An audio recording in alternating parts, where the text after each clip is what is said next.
Okay, in my right hand side, this one is a 3D printing, and left hand side, this one is original cover. So that's 3D. I will write here 3D. Okay, I'll write 3D here.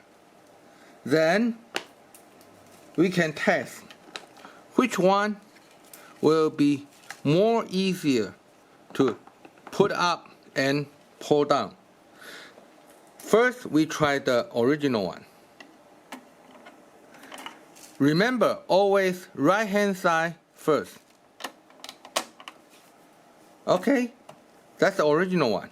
And when you want to take it out, here will be some gap. So you have to using your more power than take it out. But everything will be fine, no broken. And now we are trying the 3D printing one. Same, the right hand side first, then okay, perfect.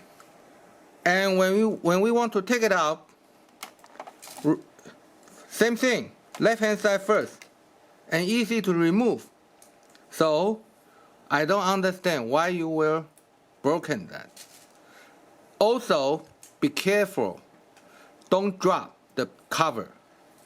If you're not dropping the cover, you can put on and pull out many times. It is no problem. Okay, see? No problem. Thank you.